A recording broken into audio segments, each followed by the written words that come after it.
Hello friends, my name is JJ, and today I want to discuss the idea that most Western cultural products can be categorized into three distinct styles based on three distinct periods of cultural evolution: modern, pre-modern, and postmodern. This is a very popular way of sorting cultural output across a very broad range of realms, including visual art, literature, theater, music, architecture, and even more mundane things like product design or games. Now, obviously, all of these specific cultural realms have their own unique histories and thus understand their evolutions and traditions in their own distinct ways. But that said, this three-phase system of cultural categorization remains notable for just how broadly it has been embraced and just how many different types of cultural output can be easily sorted by it. And in this video, I want to try to attempt to offer a sort of sweeping overview of these three phases as they are most commonly understood, in an effort to help us appreciate the useful way they encourage us to think of cultural products as things that both evolve with and react to their own history. So the central orientation point of the three cultural phases theory is the idea of the modern. In cultural analysis, the term modern tends to be used in a way that is different and even slightly counterintuitive from the way it is used in casual conversation. When a normal person refers to something as modern, they usually mean something associated with either the present or near future. Like, if we were to praise an older woman for having a modern haircut, we would generally take that to mean she is very hip and stylish by the standards of today. In the pseudoscientific world of cultural analysis, however, to say something is being done in a modern style usually means that the style is defined by a certain effort to understand the purest essence of what a thing is supposed to do, and then doing only that. Pre-modern things, by contrast, are more likely to be motivated by more traditionalist notions of ideals like beauty and craftsmanship, which in turn are likely to be bound up in religious values. This idea that modern things are preoccupied with being rational and efficient stems from the larger bundle of philosophies and attitudes that fall under the umbrella category of modernism, which is usually associated with the rise of science and secular logic as man's dominant means of understanding the world. People debate when exactly this sort of modernism took over as society's dominant ethos, with some historians defining the modern era as beginning as early as the 15th century. But when it comes to cultural works, modernist styles are usually only said to have begun taking off in the late 19th to early 20th century. And what were those styles like, you ask? Well, the most classic example would be modern art, which is the term used to categorize the various styles of drawing and painting and sculpture that emerged around the dawn of the 20th century,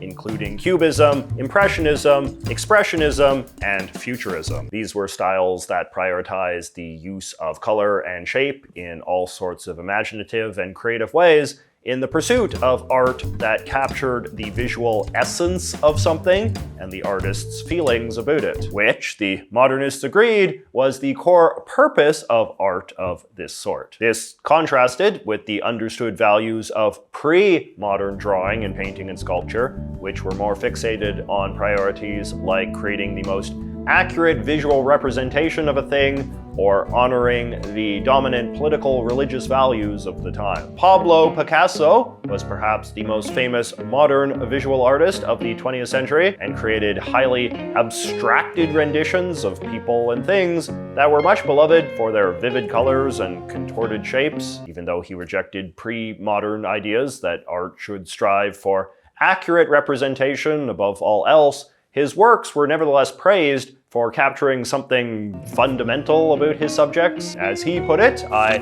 paint objects as I think them, not as I see them." Modernist painters like Jackson Pollock or Pete Mondrian went even further, creating works that didn't even aspire to be representations of objects at all, just pure demonstrations of artistic self-expression through mastery of color, composition, and material. Modernist architecture and interior design were a similar story. In the pre-modern era, the design of buildings and furniture had been trending towards the increasingly detailed and decorative, with elaborately ornate facades and all the rest. The modernists, by contrast, wanted to ditch what they saw as the pointless fussiness of traditional home design in favor of designing buildings and furniture more preoccupied with giving the people who inhabited these spaces maximum functional and comfortable tools for living. The great modernist architect Frank Lloyd Wright, for instance, hated the sort of houses that had become popular in the Victorian age,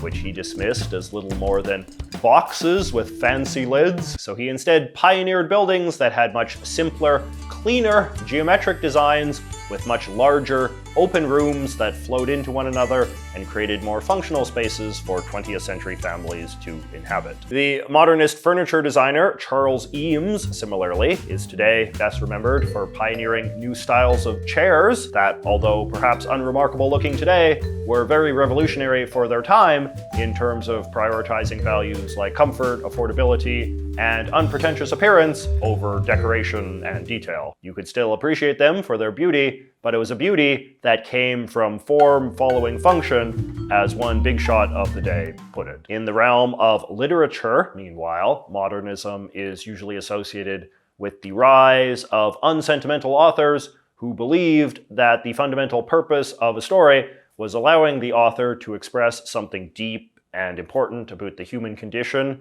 in a pure and honest way. This was in contrast to pre-modern authors who became associated with writing stories that were unrealistically upbeat, moralistic, and reliant on tidy, linear plots, which were not reflective of the way that human life actually worked. The great modernist authors who emerged during the early 20th century, like James Joyce, Ernest Hemingway, and Virginia Woolf, preferred to tell more unstructured, morally complicated stories about relationships and emotions and society that were meaningful to the reader precisely because they weren't just fun little adventures. This was the true essence of fiction, they said. Honest depictions of what life was actually like, featuring characters who spoke and thought and behaved in the messy, confusing way people actually did. It was an attitude that was very much embraced by writers working in other mediums as well, including poetry, plays, and eventually movies and television. Okay, so the broad style of postmodernism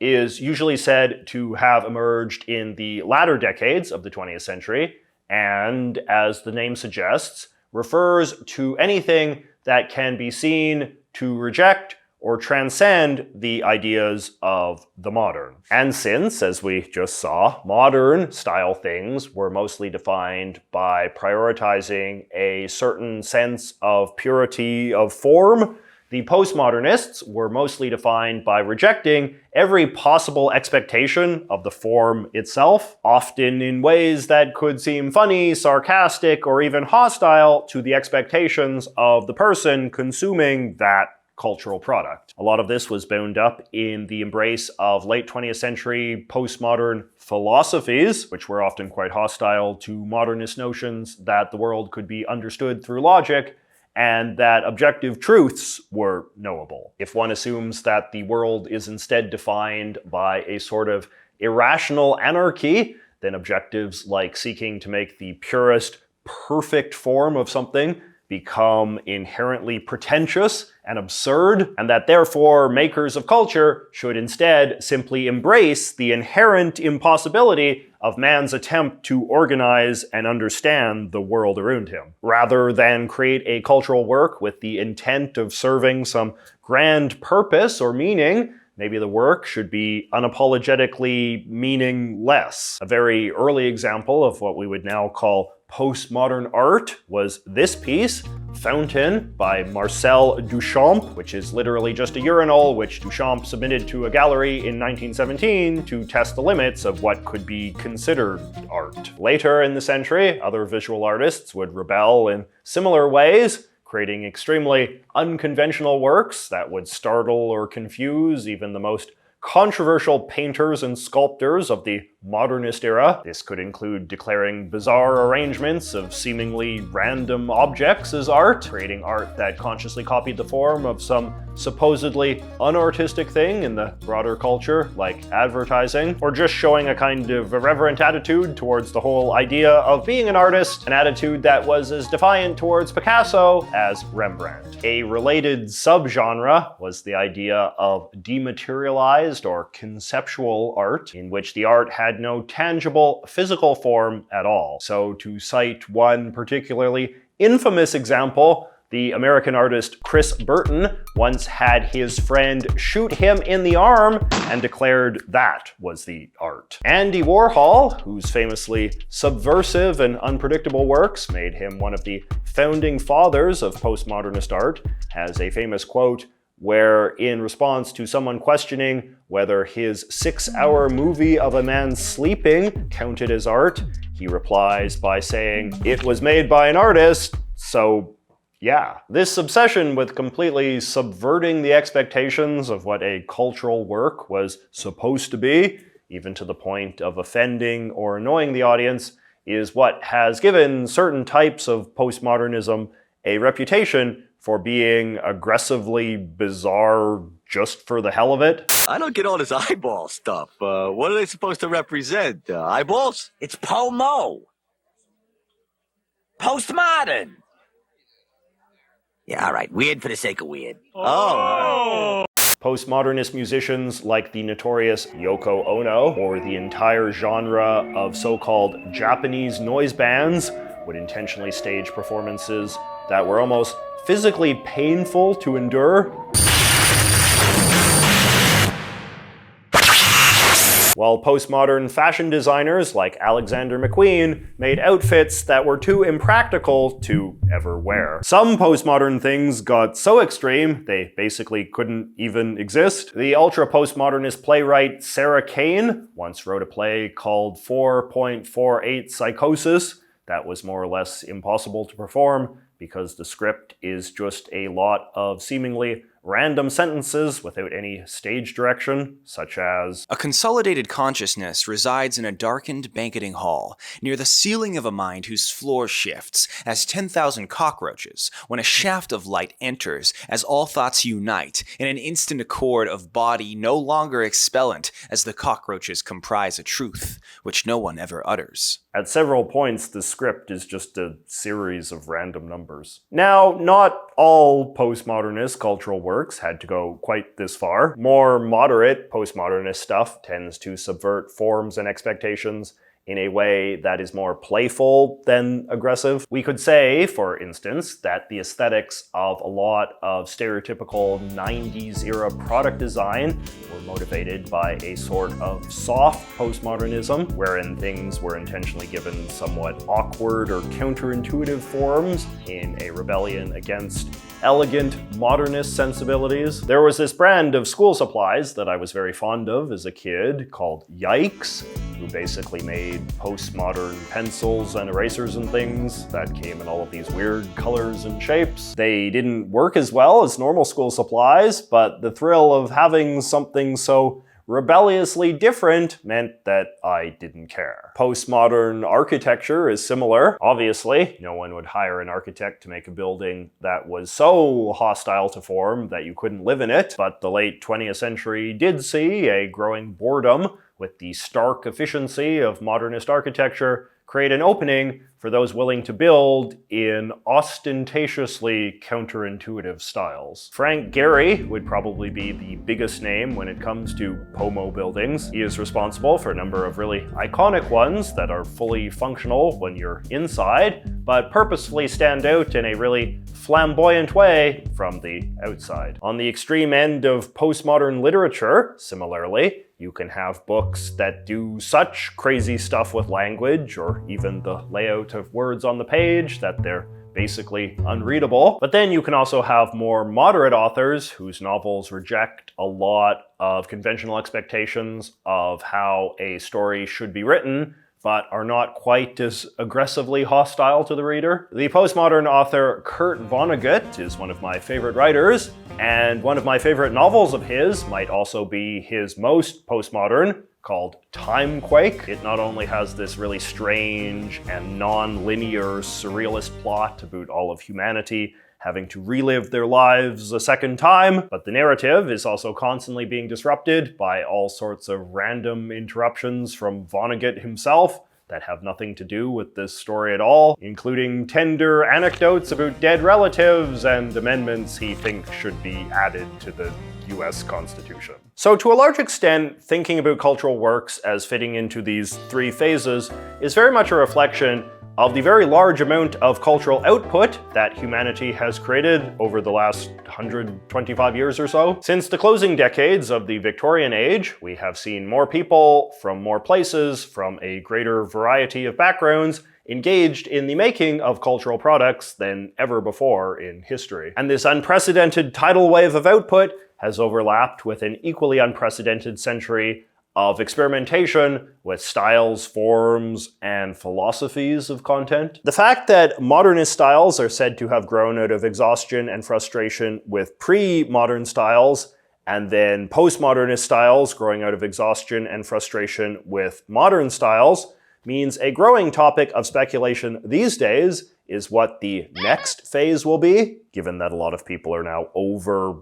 postmodern cultural stuff in a similar way. There have long been theories that this boredom with postmodernism will make things come full circle and herald some sort of revival of pre-modern cultural styles. But I think if you look at American/Western culture today, you will see the trend lines pointing more towards an era in which our dominant cultural products reflect a more mixed sensibility, combining elements of modern, postmodern, and pre-modern ideas, conventions, and aesthetics, without this necessarily rising to the level of a whole new cultural philosophy. People will nevertheless sometimes attempt to give this kind of thing a name, like postmodern or meta-modern, but I think this is kind of pointless because, and hot take alert here, I think that these three phases actually reflect a kind of natural limit of how cultural works can be conceptualized. So there will be a more naturalistic way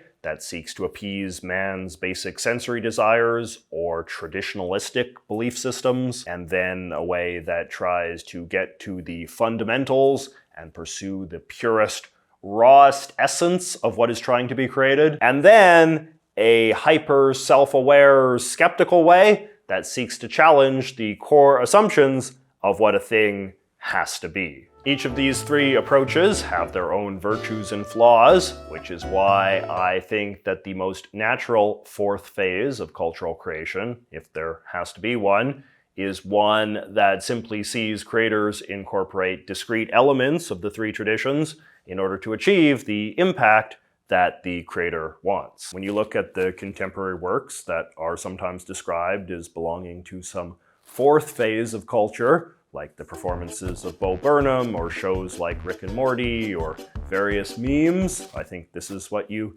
usually see. Stuff that is often quite postmodern in terms of aesthetics, in the sense of embracing an approach to visuals or storytelling that is very wild and chaotic, but also more modernist in the literary sense, in wanting to actually communicate meaningful themes about society or the human condition to the audience. So I would say a lot of this stuff is really more fusionist than anything. Another interesting example could be this thing, which I bought in a gift shop in Israel a few years back. It is a vial of holy water taken from the River of Jordan. The idea of holy water is obviously a very pre-modern sort of thing, and yet it has been made into this very practical and functional household object in a way that is deeply modernist. In the early 20th century, a lot of modernist thinkers expected us to use secular logic to transcend religion altogether. But these days, we see a lot of successful efforts to make religion compatible with modernist or even post-modernist culture. So is like Christian rock some fourth style of culture that represents how we've come full circle and return to tradition? Or is it just another example of a 21st century culture that is defined by creating novel mashups of the values and aesthetics of the big three? But I'm most curious what you guys think. Do you believe that we have entered a fourth phase of cultural style? Or do you think we are simply in an age of mixing and matching? Let me know if you have any good examples either way, and I will see you next week.